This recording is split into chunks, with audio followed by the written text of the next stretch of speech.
Terima kasih Anda masih bersama kami di NTV Prime. Kita masuk di segmen Apa Kata Istana. Pemirsa, Polri dan Kejaksaan Agung nampaknya berebut mengusut tuntas kasus adanya dugaan pengoplosan beras premium oleh beberapa perusahaan. Penyelidikan dilakukan usai Presiden Prabowo berkali-kali menyinggung kasus ini merugikan negara dan mengganggu stabilitas nasional. Dan pemirsa, berikut pembahasan selengkapnya dalam Apa Kata Istana bersama jurnalis NTV Elisa Sinaga dan juru kamera Indarmawan Hadade.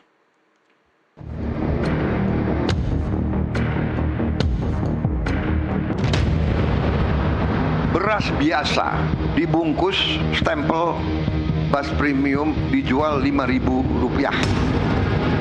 Ini kan penipuan. Ini adalah pidana. Saya minta Jaksa Agung sama Kapolri usut dan tindak. Beras premium sebesar 34,21 triliun. Saya anggap ini adalah pengkhianatan kepada bangsa dan rakyat. Membuat Indonesia terus lemah, terus miskin. Saya tidak terima.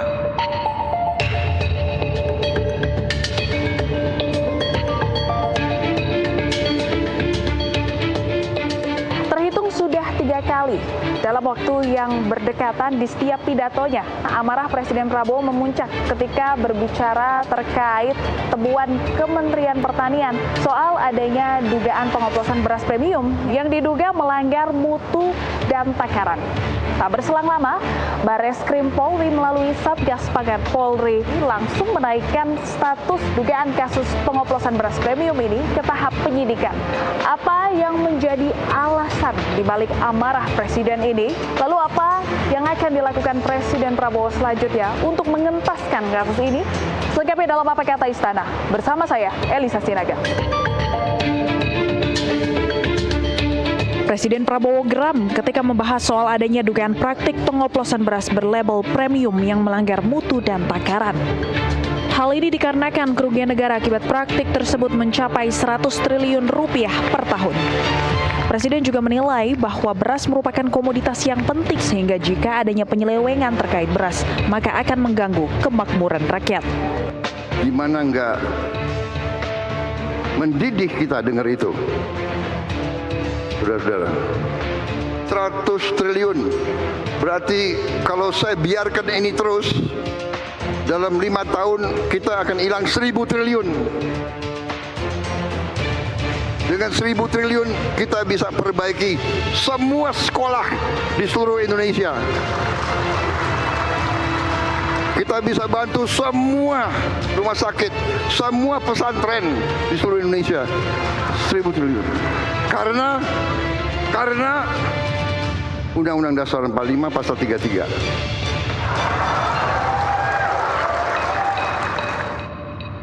Cabang-cabang produksi yang penting bagi negara.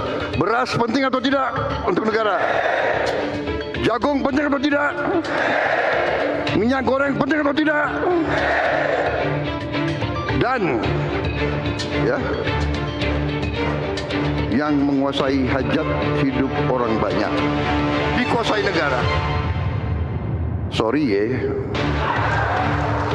ini bukan pikiran Prabowo, ini bukan maunya Prabowo, ini perintah Undang-Undang Dasar 45.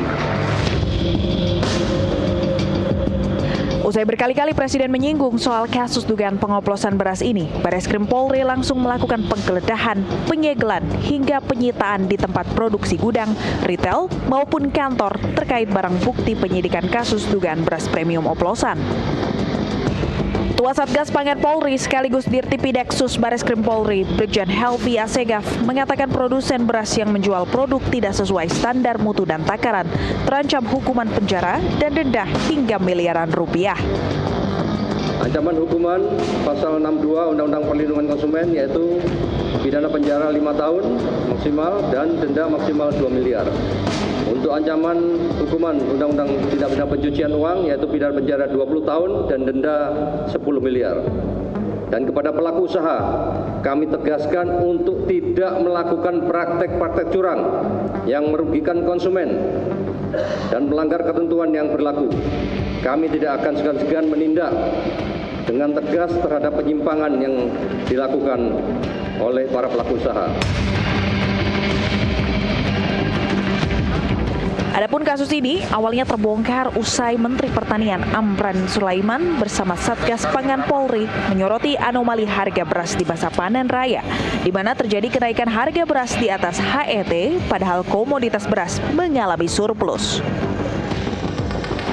1-2 bulan yang lalu, kami menerima data BPS bahwasannya ada kenaikan harga tingkat konsumen. Kemudian di sisi lain adalah produksi naik sesuai BPS kan. Kemudian juga sesuai FAO semua mengatakan produksi naik, bukan kata Kementerian Pertanian. Tetapi anomalinya terjadi karena di tingkat petani produsen itu turun, penggilingan turun harga beras, tapi di konsumen naik. Nah, pasti ada anomali. Dari situ kami berangkat. Kemudian berikutnya bahwa suplai Cipinang kurang. Aku cek datanya 5 tahun. Ternyata ada anomali juga. Keluar beras 11.000 ton satu hari dan tidak pernah terjadi selama 5 tahun. Berarti sudah 2 anomali. Kami cek seluruh Indonesia. Yang kami gunakan lab, bukan Kementerian Pertanian ya, gunakan lab 13, ternyata 86% itu tidak sesuai standar. Dari total premium medium.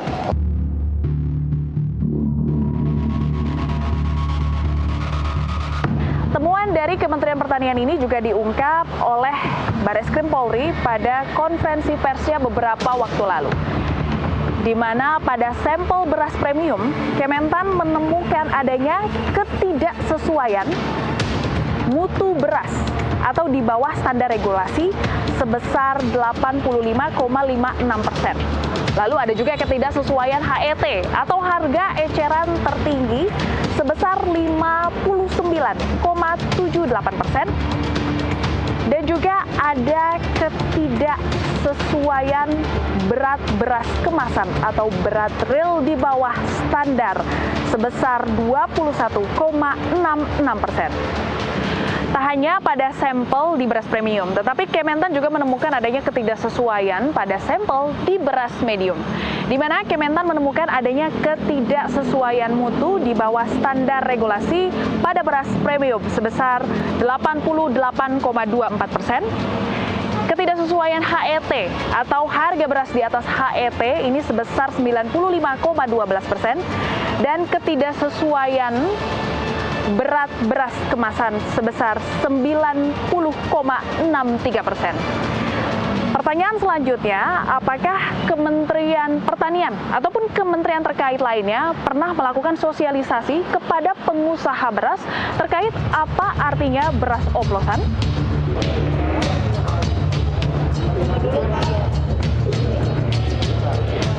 Ketum DPP Perkumpulan Penggilingan Padi dan Pengusaha Beras Indonesia atau Perpadi, Sutarto Alimusu, mengatakan bahwa Perpadi dan para pengusaha beras lainnya sering mengikuti forum diskusi dengan kementerian dan lembaga untuk membahas soal peraturan penjualan beras ke konsumen.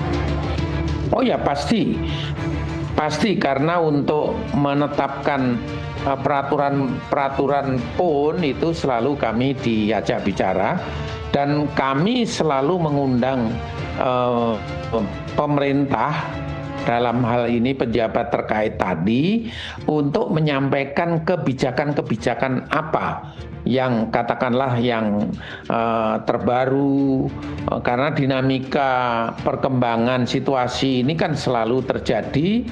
Jadi supaya kita semua mengikuti. Misalnya apa sih yang disebut oplosan, apakah bedanya dengan pencampuran, kemudian akhirnya kan disepakati ini yang dimaksud oplosan yang negatif. Oplosan negatif itu ya tadi itu misalnya beras SPAP dioplos dengan beras yang lain, kemudian dengan harga jual yang tinggi untuk memperoleh keuntungan. Sementara itu, Presiden Prabowo melalui Menteri Pertanian Amran Sulaiman bahkan sudah memberikan solusi guna mengentaskan kasus ini. di mana melalui Koperasi Merah Putih, rantai pasok bisa dipangkas dari 8 lini menjadi 3 lini, sehingga Koperasi Merah Putih yang akan berperan menjadi perantara antara petani dan masyarakat.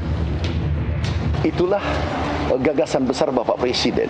Ini semua ini kita lakukan gagasan besar Bapak Presiden. Luar biasa beliau. Beliau memperhatikan luar biasa di hulu sampai di hilir. Di hulu, pupuk, irigasi dan seterusnya. Ini alhamdulillah seluruh Indonesia petani dulu teriakannya adalah kekurangan pupuk dan seterusnya di hulu. Sekarang alhamdulillah semua kalau kami turun keliling itu sudah bagus. Sekarang yang terakhir ini adalah solusinya ke depan adalah koperasi. Memperpendek rantai pasok. Jadi 8 rantai menjadi 3. Dari petani, Koperasi Merah Putih langsung ke konsumen. Di sisi lain, dari pihak pengusaha beras mengaku tidak keberatan jika adanya pemangkasan rantai pasok melalui Koperasi Merah Putih, lantaran hampir 85 hingga 90% kebutuhan beras masyarakat dipasok oleh pelaku bisnis. Jadi semua masih, saya kira masih akan kebagian tugas bagaimana kita mengamankan, karena sudah tahu hampir 85-90% kebutuhan beras masyarakat itu dipenuhi oleh pelaku bisnis beras tadi. Hanya kira-kira 10-15% yang dilayani oleh pemerintah, dalam hal ini Bulog.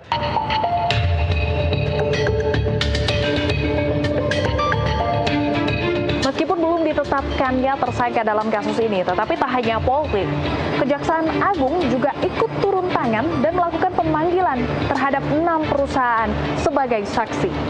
Tak hanya itu, rencananya pemerintah juga akan menghapus klasifikasi beras premium dan beras medium.